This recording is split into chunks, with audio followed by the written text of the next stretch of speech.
Erin. Hi. Hi, how are you? Good, thanks. It's been a while. It has been. It's been an interesting time. I Yeah, think in the country, I think globally. yeah.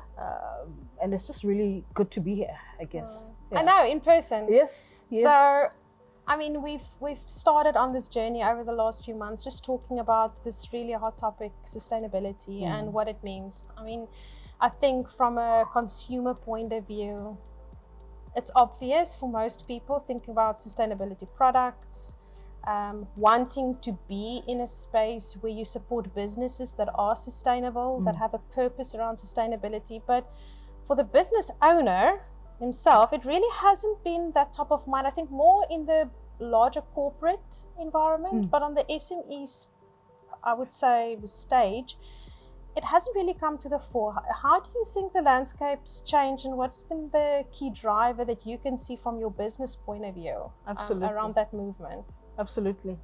I think maybe starting, it's always good to probably distinguish between what one would define as being sustainable Yeah, and what is defined as being green or Yeah. environmentally friendly, because Yeah. the two, as much as they are related, yeah, they are, separate. Very It's not the same different. thing.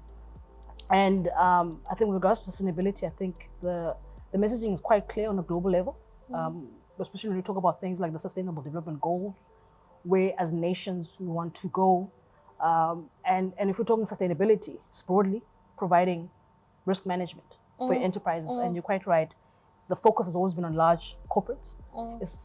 And now it's, I guess, it's for the SMEs, because we know with the SMEs, we're particular where the SMEs are concerned, where largely a lot of the job creation sits. What can SMEs do? And this is where the SMEs can play an immense role, particularly in offering those environmentally friendly products, Yeah, particularly in themselves ensuring that as they participate in these large supply chains, they are also ensuring that there's good governance principles, there's good low carbon emission Initiatives, yeah. strategies. But also, most importantly, there is obviously I always talk about the ESG, the environment, the social, and the So governance. you're going to have to now unpack all of these jargons that you're throwing here. I mean, Sustainable Development Goals, we know. Yes. ESGs are referring to your environmentally Mentally. sustainable goals and initiatives. So what's the difference between SDGs and ESGs? Fantastic. I love that question. The SDGs, if you think about it, it's the blueprint. Yeah, We want a sustainable world. Yeah. We want a better world for our children. yeah, ESG, and rightfully pointed, environmentally, socially, yeah, governance, yeah, rather environmental, social governance yeah, is the framework in which we can achieve and it. operate. Yes. So when we talk about companies, Yeah, how are we?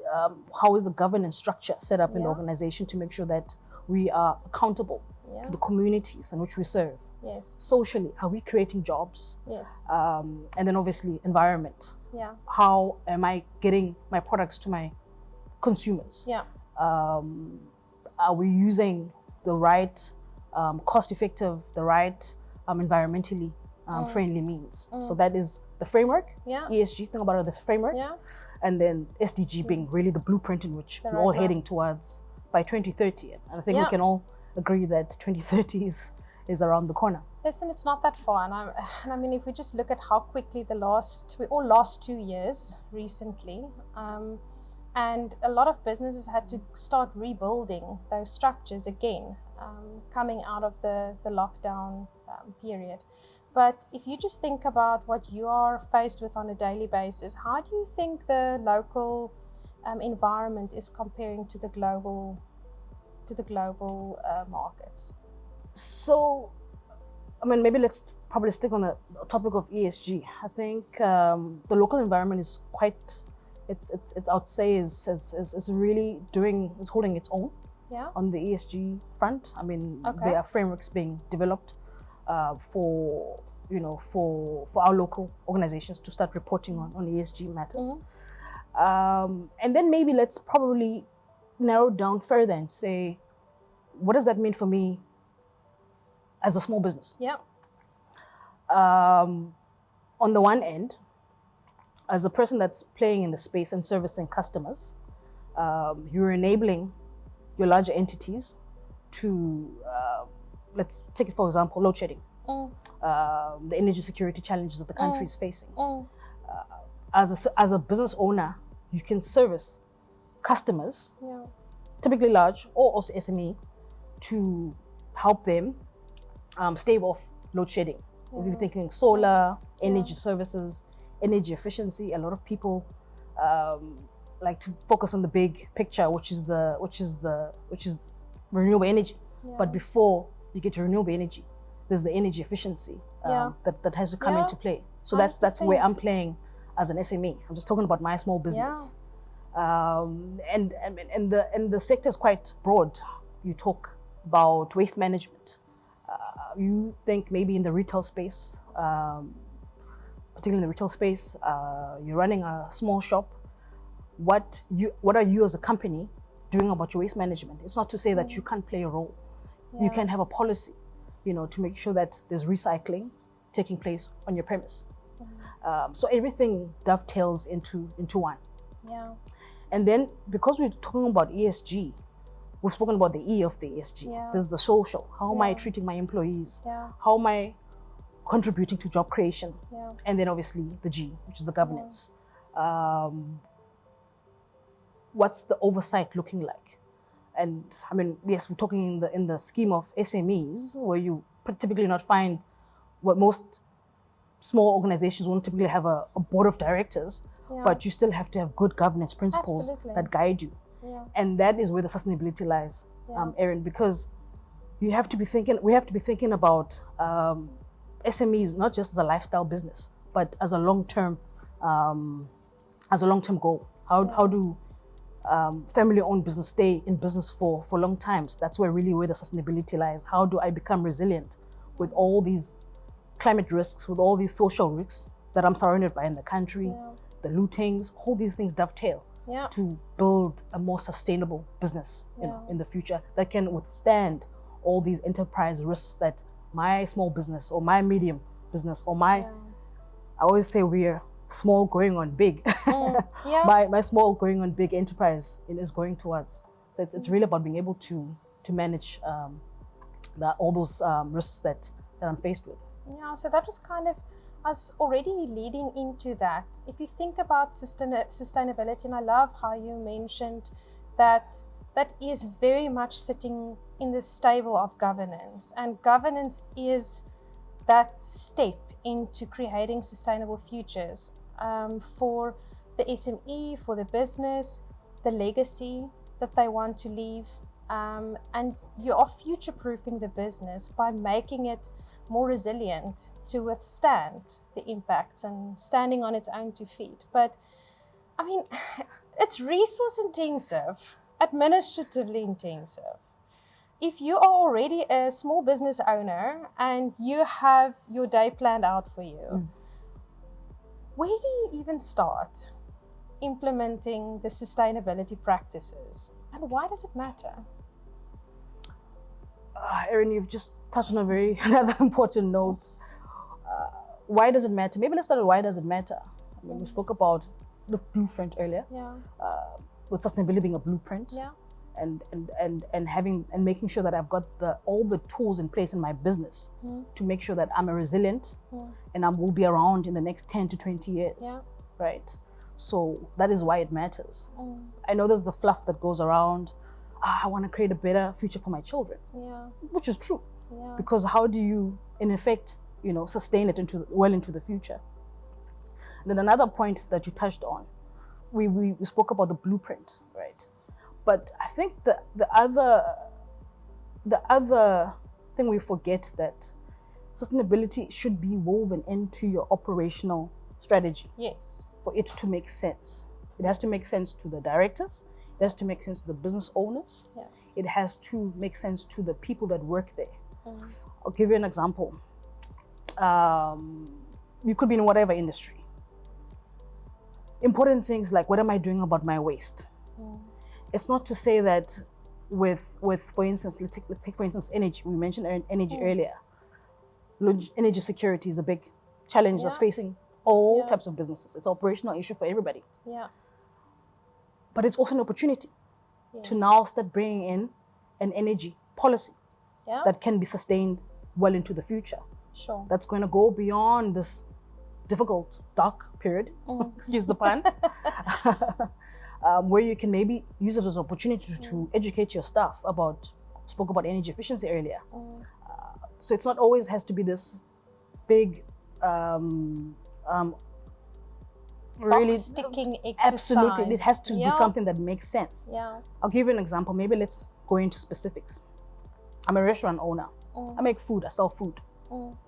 So it's not all the 17 sustainable development goals that are going to be relevant to me. 100%. It's probably going to be one or two.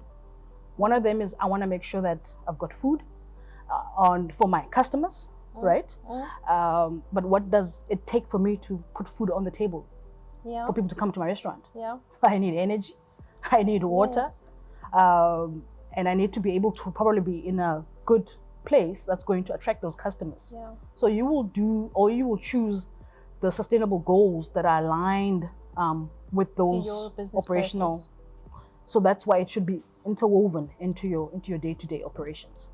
So let's talk this whole energy situation, because I mean that must have triggered a whole host of factors in your environment. And when we talk about the SSEGs, the certification around responsible renewable energy, creating that sustainability in businesses, the tax credits, the carbon credits, how are these things different? How are they similar? Where do you think there is the most value to add for SMEs, for the small business owner? We came out obviously within the context that we're in, of energy security. I think the focus being around energy. Yeah. I was listening to the minister's budget speech quite closely in February, and it was quite exciting to know that on the one end, government is starting to introduce these tax incentives. On the one end, putting out there's a income tax 12B. Yeah. If you want to be investing in renewable energy, for instance, you can get tax incentives. Yes. You can access a tax incentive called the 12B, which is basically, it accelerates the depreciation cost of your renewable energy Yes. in your first year of operation. Yes. That's up to 125% Yes. that you can write off. Yes. And but not only just the businesses themselves or the large businesses, it's the SMEs that are providing these services. Yes. They can now access loans much more readily. Yes. The commercial banks are now also being given guarantees by the government, up to 20% of the loans. Yeah. The government saying, look, we can guarantee up to 20% of this loan for you to enable to apply for, well, rather for SMEs to apply for finance. Yes. Remember, we came out of a very difficult period called COVID.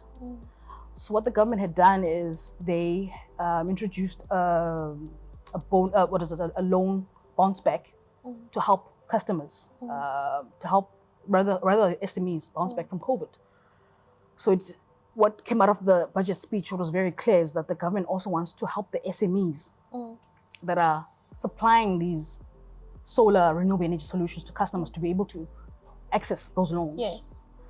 By working with the commercial banks. So already we're seeing, and as much as load shedding is a big stick that is thrown into the entire landscape, there's all these carrots now that are being put into the sphere to enable, one, on the supply end, make sure that the SMEs are providing the sustainable products, and then on the other end, the receiver to be able to access those products through these tax credits, such as the 12B and 12L for energy efficiency, which is basically 95 cents that you're getting back for every kilowatt saved.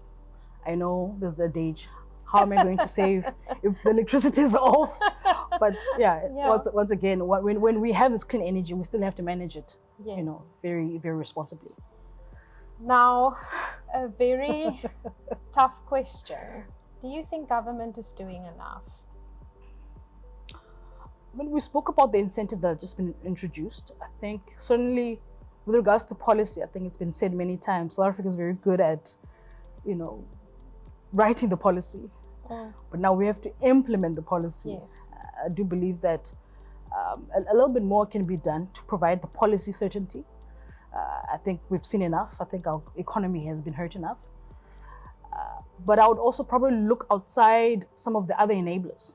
Yes. I mean, when we talk about security measures, I mean, I think we can't hide the fact that South Africa, just from a safety perspective, just broadly, we can do with more police on the roads, making sure that our streets are safe, so that our restaurants and our shopping malls can stay open till very late, so people can trade.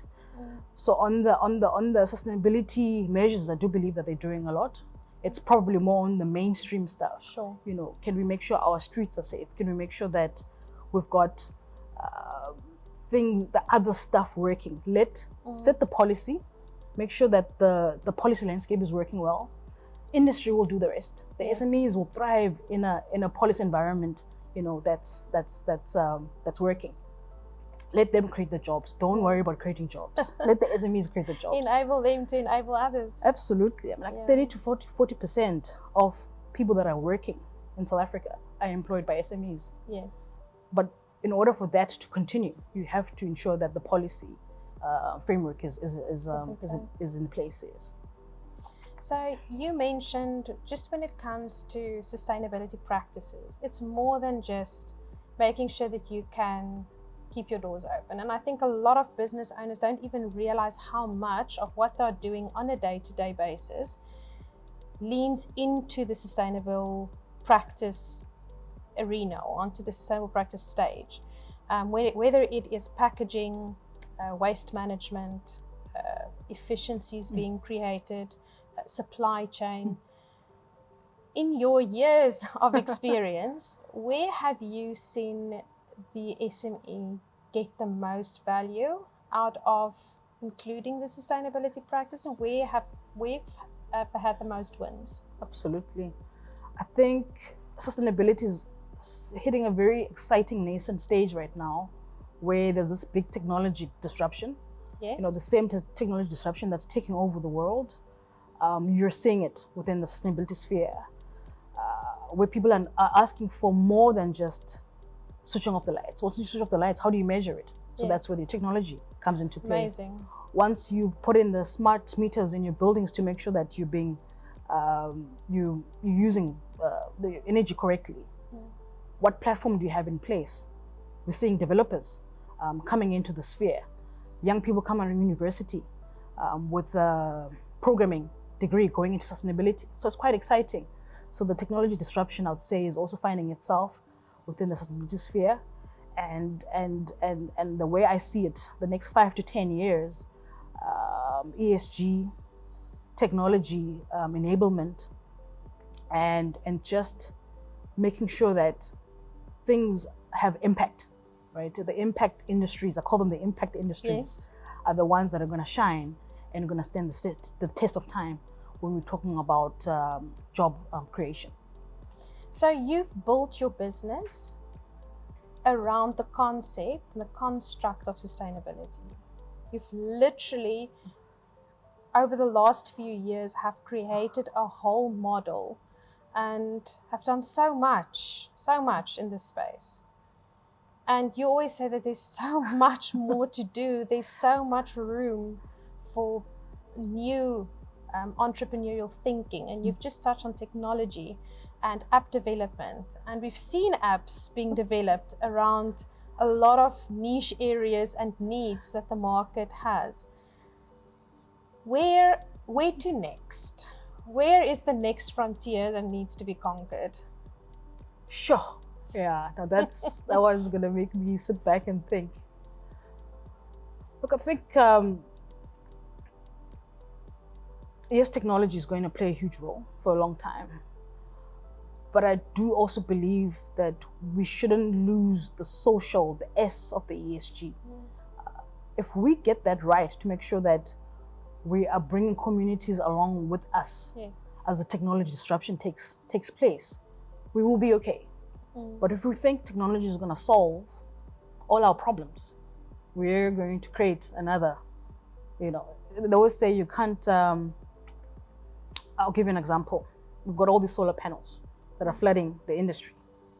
Maybe the next big thing is going to be the guys and the girls that are making sure that the solar panels don't end up in landfills because you're creating another problem. Yeah. So there's always that forward thinking that one Yes. has to have when you design a solution to a problem. So you have to have almost like a circular design approach Yeah. as you approach a particular challenge. And you believe that innovation is here? Absolutely. I think as long as we have people, as long as we have each other, as long as we can touch and be able to engage with each other, we'll always have innovation. That's what makes innovation. It's the people that respond to the challenges. That's why SMEs are the biggest job creators, because it's really where the people mass distribution is sitting. Rather the mass distribution is sitting where the people lie. So yeah, I think. And do you see South Africa playing a role in contributing around the sustainable practices and the solutions that are being created in the sustainability sector into the global market, or are we the receivers of a lot of this from, I suppose, where we believe there to be more experience or more structure or more policy? So, sure. I do believe, actually, I think we've got very good examples of South Africans that are doing amazing things in the world with regards to sustainability and innovation and sustainable products. And maybe there's a lot of that export happening.